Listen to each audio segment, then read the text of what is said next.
tout le monde, j'espère que vous allez bien. Je suis ravie de vous retrouver aujourd'hui pour vous présenter ma pile à lire qui correspond au challenge livres et crème solaire que j'organise cet été et qui va donc démarrer le 1er juillet et qui va durer durant le mois de juillet et d'août. Si vous voulez participer à ce challenge ou tout simplement partager vos lectures cet été, n'hésitez pas à venir nous retrouver dans le groupe Facebook que j'ai créé pour cette occasion. Je vous mets le lien dans la barre d'infos. Et c'est parti pour la pile à lire qui est quand même assez énorme puisque j'ai sélectionné pas moins de 22 livres. Oui, il y a en tout 12 vraies catégories, mais j'ai 22 livres. Je sais pertinemment que je ne vais pas respecter cette pile à lire. C'est comme ça à chaque fois, j'ai vraiment beaucoup de mal à m'y tenir, surtout qu'il y a quelques petites parutions courant de l'été que je compte bien rajouter encore à cette pile à lire. En tout cas, je me suis fait un véritable plaisir à sélectionner tous ces livres, donc c'est parti. Je ne vais pas faire de résumé de chacun des livres, ça prendrait vraiment trop de temps. Pour la première catégorie, il s'agit de Voyage et il fallait trouver une histoire qui se déroulait en France. Je compte donc lire la trilogie de Sophie Talmen. Donc c'est publié aux éditions Le Livre de Poche. Le tome 3 vient tout juste de sortir et on a Les yeux couleur de pluie, Entre mes doigts coule le sable et De battre la chamade. Je crois que l'histoire, si j'ai bien lu le résumé, oui, se passe en Bretagne. Je pars en Bretagne tous les ans, ma famille est de là-bas. Donc il me paraissait inconcevable de ne pas lire une histoire se déroulant dans cette région. La catégorie suivante, c'est une histoire qui se déroule à l'étranger et là on va prendre l'avion puisque j'ai décidé de lire Alaska Wild. C'est de K et Tucker, c'est publié aux éditions Hugo Roman dans leur collection New Romance. Cette histoire me faisait terriblement envie à sa sortie. J'espère qu'elle va pouvoir me rafraîchir un petit peu car en ce moment, désolée ma tête, mais il fait tellement chaud que là je filme, il est, je crois qu'il est peut-être 21h30, encore à la lumière naturelle, mais c'est juste pas possible. Bref, je serais ravie de découvrir ce livre durant cet été. Pour la catégorie suivante, il fallait trouver une histoire qui se déroulait dans un monde imaginaire, donc forcément on va un petit peu tabler sur de la fantaisie pour les romans, pour les mangas, les BD, un peu plus vaste. En tout cas, j'ai décidé de continuer la saga d'Ash Princess avec le tome 2 Lady Smoke de Laura Sébastien. C'est publié aux éditions Albin Michel dans leur collection Wiz. J'avais adoré le tome 1, je vous en ai parlé il n'y a pas si longtemps que ça. C'est un véritable coup de cœur. Le tome 2 a intégré ma pile à lire à sa sortie et je ne veux pas laisser passer de temps pour lire la suite parce que j'oublie, en fait il y a des détails que j'oublie, je ne sais plus. Bref, là l'histoire elle est encore assez fraîche dans mon esprit, je veux la garder encore un petit moment et il est un petit peu lourd, hein, celui-ci. En tout cas, il a l'air trop bien. L'autre livre que j'ai sélectionné pour cette sous-catégorie, donc qui se passe dans un monde imaginaire, c'est tout simplement parce que j'ai vu que le 22 août sortait la suite et fin de cette trilogie. Il s'agit donc du parfum de la trahison d'Irene Beatty, c'est publié aux éditions Lumen. J'avais adoré La couleur du mensonge, le tome 1. C'est un petit peu dans la même veine que la trilogie Ash Princess. Donc j'ai tout simplement envie de continuer cette série. Il est également fort possible que le 22 août, je me rue en librairie. Je serai en Bretagne à ce moment-là pour découvrir la suite. Donc celui-ci, il faut vraiment pas que je tarde à le lire. En même temps, je crois qu'il faisait partie d'une pile à lire il n'y a pas si longtemps de ça. Bref, comme d'habitude, j'ai trop envie de le commencer. On passe au deuxième menu qui s'appelle Summertime et comme première sous-catégorie, il fallait trouver une histoire qui se déroulait en été. J'ai donc choisi Petite confidence et grande confession à Martha's Vineyard. C'est de Sarah Morgan, c'est son tout nouveau, il vient tout juste de sortir.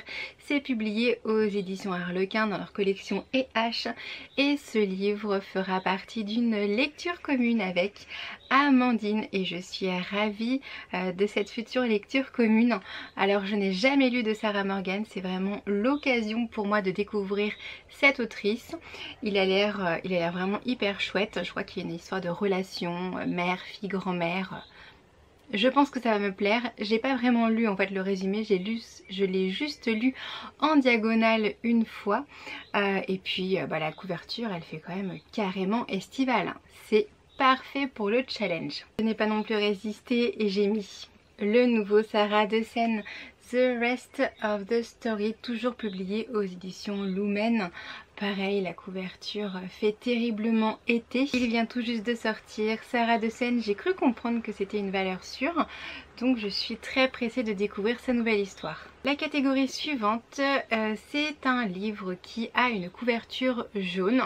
Alors j'en avais quand même pas mal et j'ai décidé de découvrir La singulière aventure de Pénélope Vermillon. C'est publié aux éditions Rajo, c'est de Valija Zinc. C'est un petit livre jeunesse que j'ai depuis déjà pas mal de temps. Non, il n'est pas illustré et j'ai eu un doute en fait, c'est pour ça que j'ai vérifié. Il n'est pas illustré, en tout cas il a l'air hyper rigolo. Le résumé m'avait énormément plu quand je l'avais découvert, donc eh bien c'est parti pour cet été. Pour la sous-catégorie suivante, il fallait choisir un livre de poche. Alors vous avez vu, j'ai déjà présenté des livres de poche. Un livre peut rentrer dans plusieurs catégories. Je vous ai dit, le maître mot du challenge, c'est nos prises de tête. Donc vous faites comme vous voulez, on est hyper zen. En tout cas, moi dans cette catégorie-là, j'ai décidé de faire rentrer 2 livres de poche. Tout d'abord, La librairie de la place aux herbes de Éric de Kermel, publié aux éditions J'ai lu. Je l'ai acheté il n'y a pas si longtemps de ça. Il me fait ultra envie, en plus il n'est pas hyper long. C'est un petit livre de poche qui nous parle de librairie et vous savez ô combien j'aime cette thématique en littérature. Et l'autre livre de poche, alors là excusez pour la prononciation mais j'ai vraiment un souci avec ce mot. C'est Mission Hugh. Je ne sais pas du tout comment ça se prononce et c'est de Caroline Franc. C'est publié aux éditions Pocket. Bon alors là c'est carrément pas l'été hein, mais c'est pas grave, il me faisait ultra envie. Il fait moins de 200 pages ce livre mais j'avais tellement envie de lire quelque chose de feel good. Certes ce livre fait davantage penser à la saison hivernale mais c'est pas grave. Le menu suivant c'est Relax, Take It Easy et là vraiment on se fait plaisir. Je vous avais dit que l'été c'était pour moi une période où je pouvais revoir ma famille, mes amis, etc. Donc je vous avais proposé de trouver une histoire avec une relation amicale, amoureuse, familiale, bref. Vous voyez ce que vous préférez. J'ai sélectionné pour ma part Et tu entendras le bruit de l'eau de Sophie Jomain. C'est publié aux éditions Harlequin dans leur collection EH. Je pense que là par contre niveau été on est plutôt pas mal. Il s'agit à mon avis plus d'une romance à voir. Pareil le résumé je l'ai lu en diagonale. Et j'ai sélectionné un autre livre pour cette catégorie. Il s'agit de The Shakespeare Sisters de Carrie Elks. C'est le tome 1, les promesses de l'été. Je ne pouvais pas ne pas le lire en été parce que voilà, c'est dans le titre. C'est voilà, ça tombait sous le sens. Bref, on s'en fiche. Je sais plus si je vous ai dit que c'était publié aux éditions Hugo Roman dans leur collection New Romance. Bref. Pareil, on s'en fiche, je vous le répète. Celui-ci en tout cas il faisait partie d'une de mes piles à lire il n'y a pas si longtemps de ça également. J'avais très envie de le lire en plus. Je ne vois que des bons retours sur ce livre. Couverture jaune, ça fait aussi été. Vous voyez hein, on peut mettre plusieurs livres dans chaque catégorie. Un livre correspond à d'autres catégories. Moi j'ai décidé de le mettre dans cette catégorie là, mais vous faites comme vous voulez. La catégorie suivante c'est un livre qui est prêté ou emprunté, conseillé, bref. J'ai décidé d'inclure Le bruit des pages de Livia Minzolt. C'est publié aux éditions Charleston. Ce livre m'a été prêté et conseillé par ma petite Elodie. Je suis super contente, c'est un livre que je voulais lire.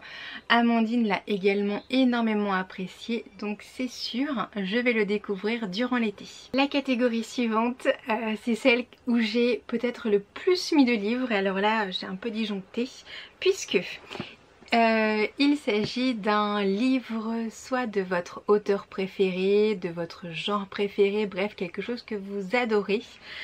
J'ai sélectionné le nouveau Jenny Colgan, c'est Une rencontre au bord de l'eau, c'est publié aux éditions Prisma, c'est le tome 2 qui fait suite à Une saison au bord de l'eau que j'avais lu l'année dernière.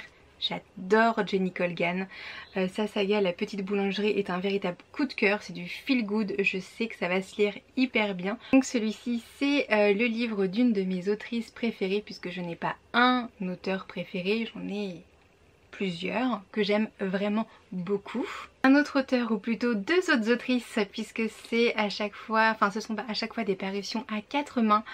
Il s'agit de Christina Lauren, Josh plus Hazel ou Comment ne pas tomber amoureux. C'est publié aux éditions Hugo Roman dans leur collection New Romance. Celui-ci me faisait extrêmement envie. Je comptais le lire au mois de juin et puis j'ai eu tellement de travail que je n'ai pas eu le temps de le découvrir, mais il me faisait, oh là là, je voulais absolument le lire. En plus il n'est pas hyper gros, donc ça c'est chouette. Donc eh bien il intègre cette catégorie. J'ai également noté une petite novella qui est parfaite pour l'été d'une de mes autrices adorées. Il s'agit de Cupcake and Cocaine de Fleur Anna. C'est une lecture numérique. J'ai commencé l'épisode 1. J'ai lu les 3 premiers chapitres, ça me fait vraiment mourir de rire, je suis pliée, il y a des remarques que j'adore. J'ai pas eu le temps, absolument pas, de le continuer. En tout cas je vais le terminer là incessamment sous peu et je compte bien lire la suite. Je crois qu'elle va sortir durant l'été, en tout cas si c'est le cas je m'empresserai de la découvrir. J'ajoute un dernier livre à cette catégorie puisque là je vous ai quand même pas mal présenté de romances et de feel good, mais j'avais envie d'inclure dans ce challenge un thriller et j'ai donc jeté mon dévolu sur L'Empathie d'Antoine Renan. C'est publié aux éditions Robert Laffont dans leur collection La Bête Noire.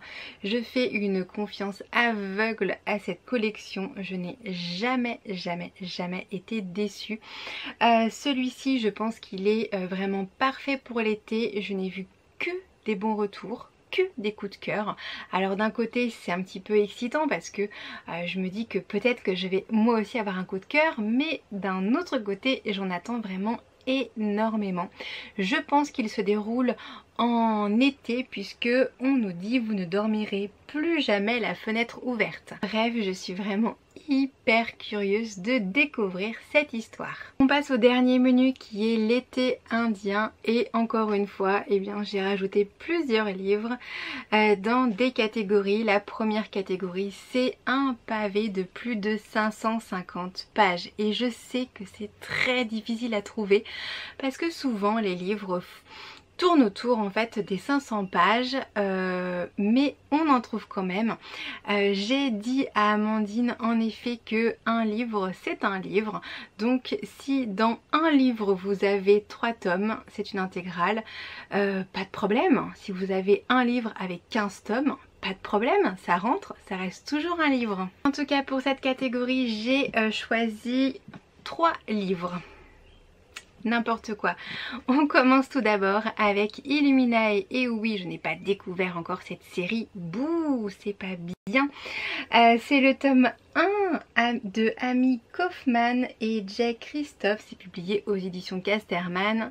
Il n'est jamais trop tard pour découvrir une chouette série. J'en ai tellement entendu parler que je me devais de la découvrir. Alors en plus, certes ça fait plus de 550 pages, mais à l'intérieur c'est un peu de la triche parce que voilà,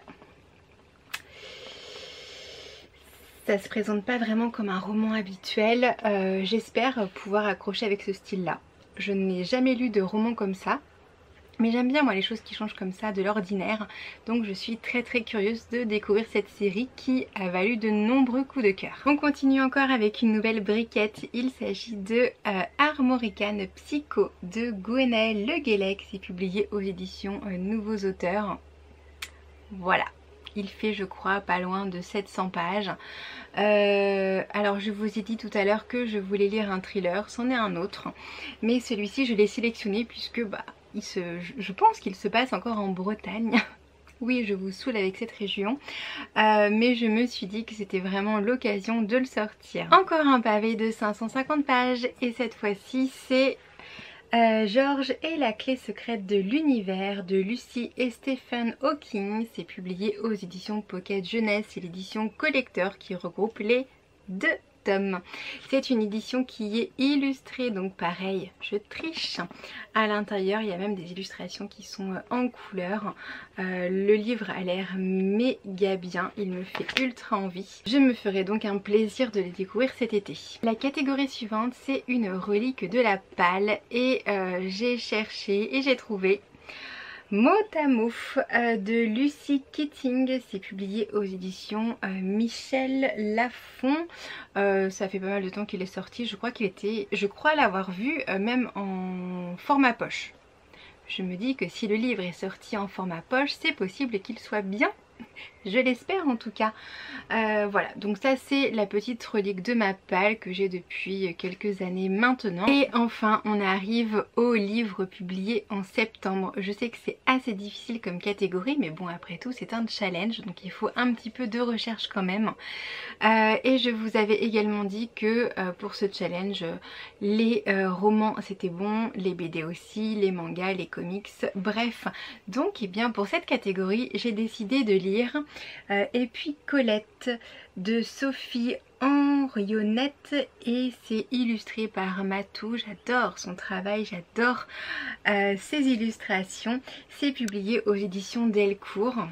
À l'intérieur, hop, ça se présente comme ceci. Vous voyez rien du tout, j'en suis bien consciente. Mais voilà, ce sont des petites bulles, j'adore. Ça va changer un petit peu entre 2 gros pavés, ça va être idéal. Celui-ci je compte le lire au mois de juillet puisque je vais partir au mois d'août en vacances. Et j'ai clairement pas envie d'emmener un livre aussi grand et aussi lourd parce qu'il est ultra lourd dans mes bagages, donc je vais le découvrir vraiment très prochainement normalement. La vidéo est désormais terminée, merci beaucoup de l'avoir regardée jusqu'au bout. J'espère que tous les livres que je vous ai présentés vous auront peut-être donné quelques idées de lecture ou vous auront peut-être donné envie de nous rejoindre sur le groupe Facebook. On se retrouve comme toujours dans les commentaires. N'oubliez pas également de mettre des petits pouces en l'air si vous avez aimé la vidéo, de vous abonner pour recevoir mes prochaines vidéos, d'activer la petite cloche pour les notifications. En tout cas moi je vous fais plein de très gros bisous et je vous dis à très vite. Salut!